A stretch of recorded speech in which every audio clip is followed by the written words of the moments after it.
Good evening, everybody!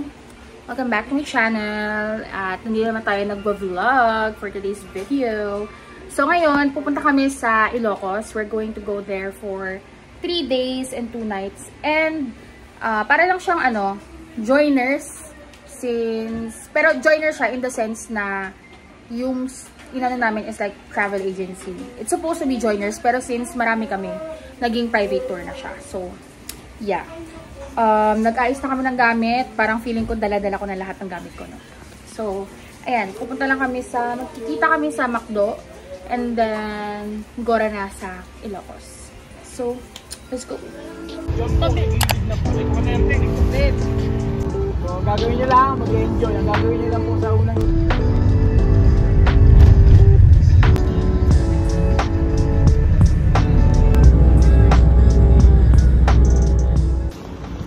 lamig.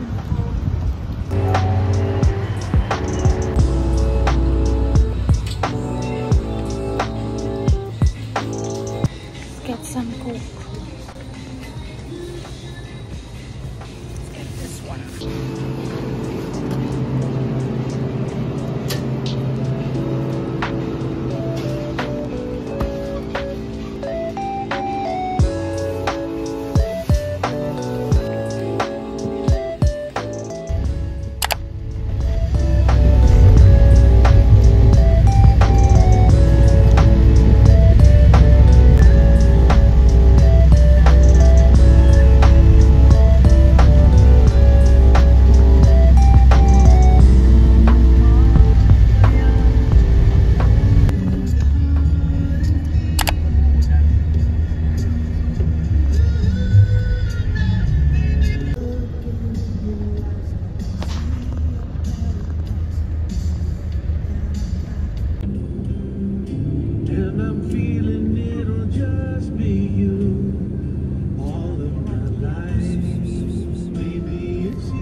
Naunang nagturtong mga to. Nababa na ito. Ulat sila. 3,000. Walang makakapigil sa akin. Oh, yan. Ano? Mas maganda doon banda eh. Oh. Saan ba kayo nagpicture? Dito lang. Kanina. Pero doon tayo oh. Yun oh. Ang pangat naman dito te. Grabe naman tong tour na to. Maulan. Tara te, picture tayo dito. Let's go. Ba't ganun tumakbo? Hindi tayo tatakbo ng ganon. Let's go.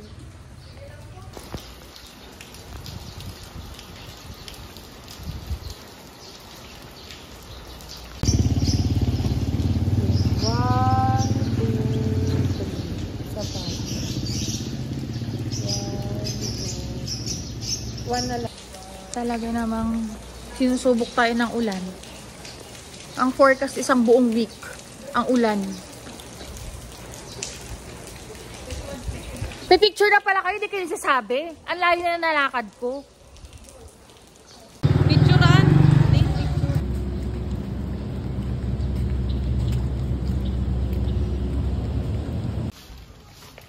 Ito yun o. Maiden card.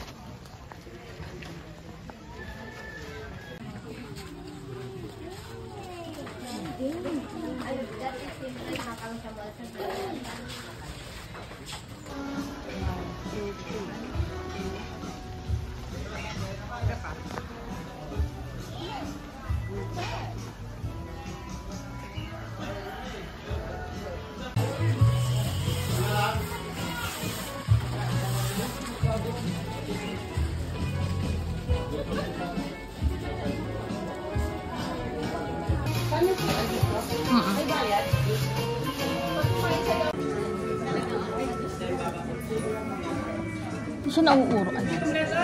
Ano yan? Sa'yo lang bango sa kanya. Eat! Dito kami sa Hidden Garden. Ito ang aking food. Ano ba ulam mo? Pork. Oh. Parang tapa.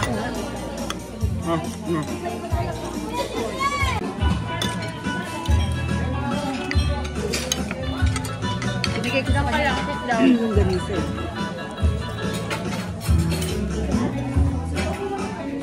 Bango sa pa naman. Okay nga. Pura ko karami.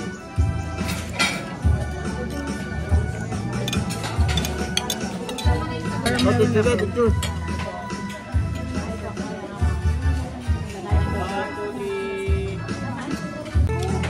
Gusto mo yan, sayang. Kaya magkapon ng pera. Marami hindi kumakain na bata.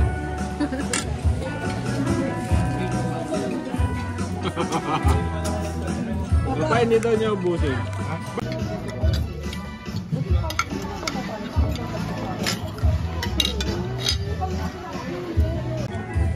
Ano kaya? Tumaylo lang ba to? Or Milo lang sa asukal.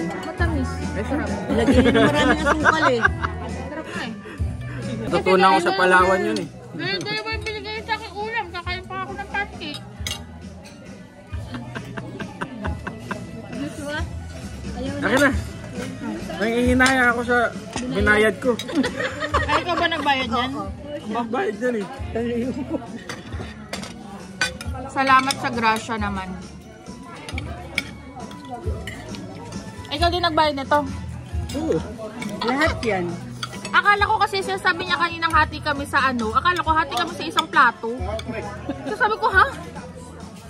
Hindi mo naman nilinaw. Sige, salamat.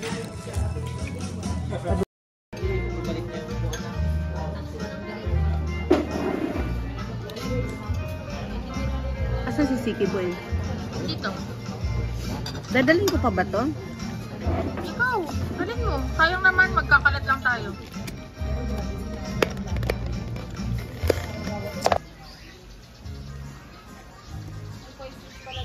Kawawa naman, makasalit naman ng liguan niya.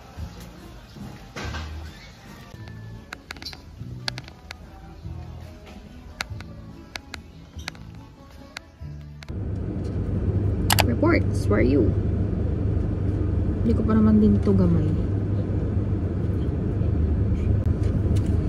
Work. Ano ba itong ginagawa ko? Reports and time lapse. Shh!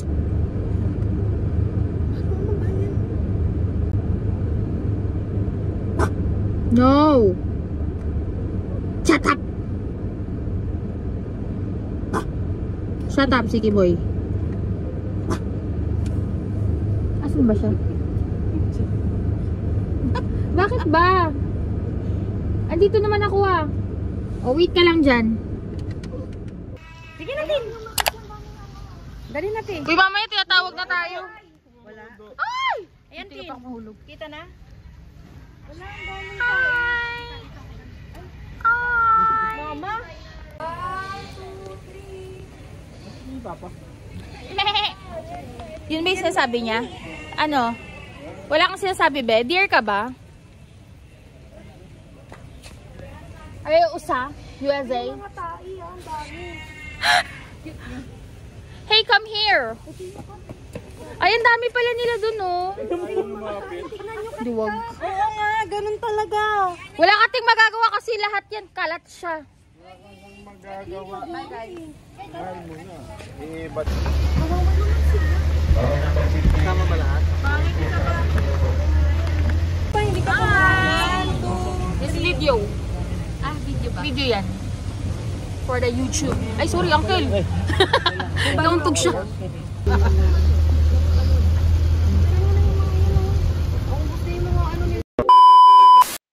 So before we continue this video, I just want to say na if I would go back to Ilocos, I would probably skip Baluarte altogether and find other animal sanctuaries instead. Just because when I went there, talagang every time, yung mga videos ko, kapag nakita niyo yung unedited footages, like every time I see an animal, I would just go and say, kawawa naman yung mga animals dito. Kasi yung living conditions nila is not really giving, especially the lion malapit dun sa taxidermy museum. And like, I think he is chained there to take pictures with tourists the whole day. So, it's not sitting right with me. Parang, ang pangit lang talaga kasi kawawa yung lion and like, I feel like there's just no proper, there's just lack of proper care for these animals. And nakita ko rin yung ibang animals that they are in small and cramped cages. And I remember too one time yung aming tour guide, sinabi niya sa amin na yung ostrich daw. Kasi sabi namin, kuya, yung ostrich, bakit pakalbo na sila, wala na silang feathers. Sabi niya, parang nag-shed daw sila ng, what they call this, ng feathers dahil parang season na niya. And like, upon researching, I realized, or upon my research, or sa Google, or maybe I'm wrong, I found out na hindi naman nag-shed yung mga ostrich, or hindi sila nagmo-molt during seasons. Instead, they do lose their feathers because of stress sometimes, or sometimes forcibly taken. So ayun, I think it's not really good to support these kinds of zoo. I think if you guys are going to go to Ilocos, I suggest to find other animal sanctuaries instead, where animals are being taken care better. So, ayun, personal preference. If you guys go to Baluarte, there is no judgment.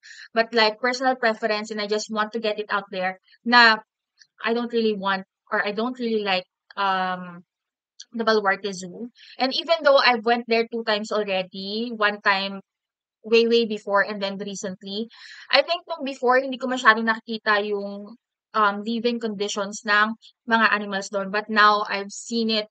And I actually read some of bad reviews about Baluarte Zoo, and hindi ko siya pinaniwalaan, or like I parang binaliwala ko siya. And when I went there, just like it's heartbreaking to see those animals in those kind of living conditions. So yeah, I don't want to go back to Baluarte Zoo.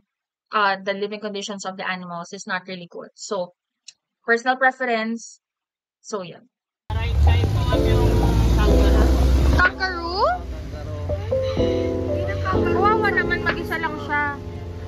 Magkamukha kasi sila. Mag-isa lang siya.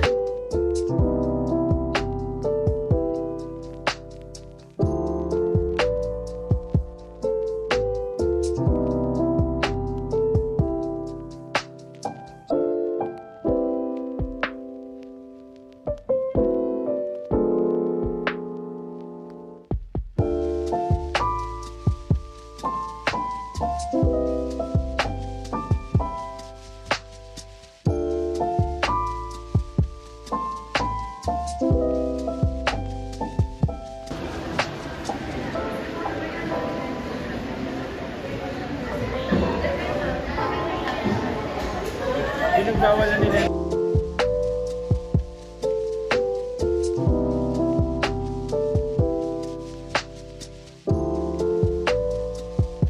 Ako!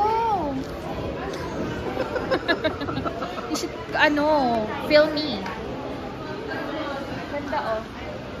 Rhino. Plastic.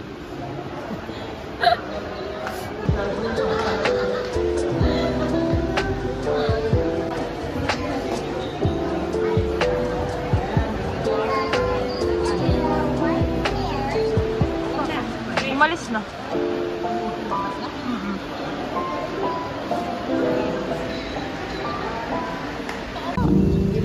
Hindi kasi kanina akala ko parang ano lang siya eh, statua.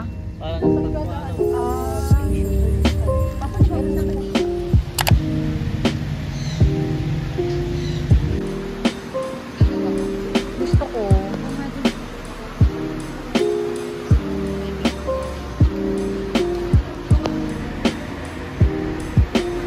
Saan mo gumawa? Ay, maliit lang.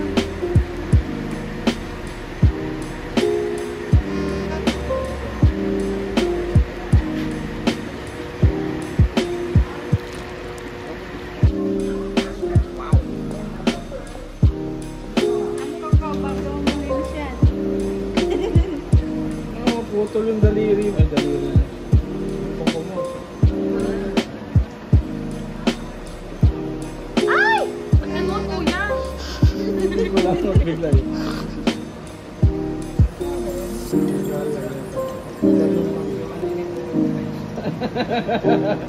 Bakit ganyan sa'yo, Jimay?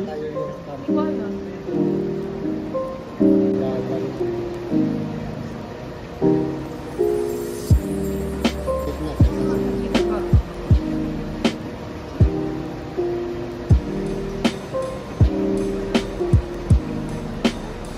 Ba't ang tagal mo sa'yo, Jimay? Sorry ah.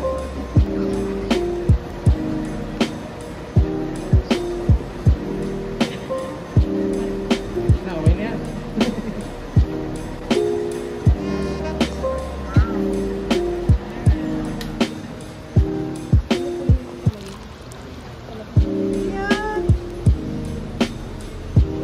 At saka parang ang taba naman ng ano. Picture mo rin ako dito, kuya. So cute.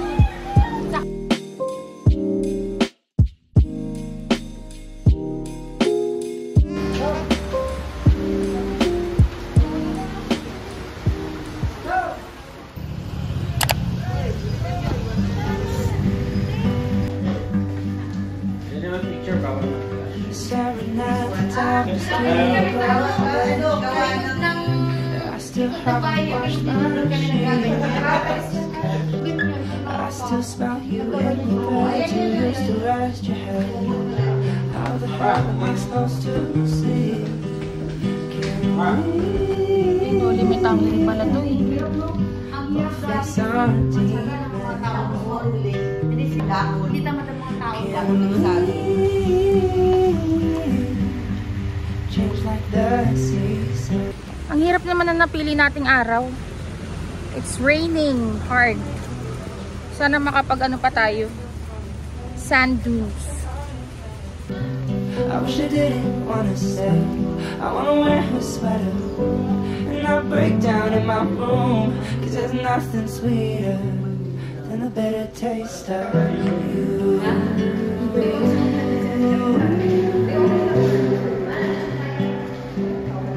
And the bitter taste of you.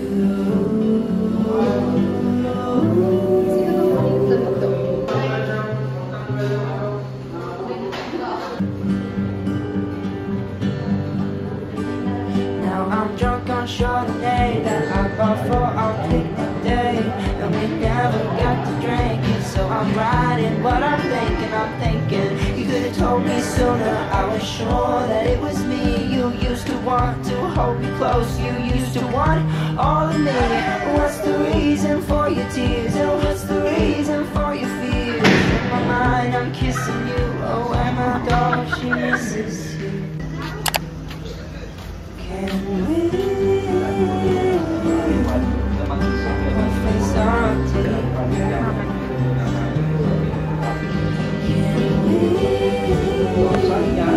Kapag tumatay siya, Change like the season. kapag tumatay siya. Tapos na si YG kumain? Bakit pa kayo? Ayan lang.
mga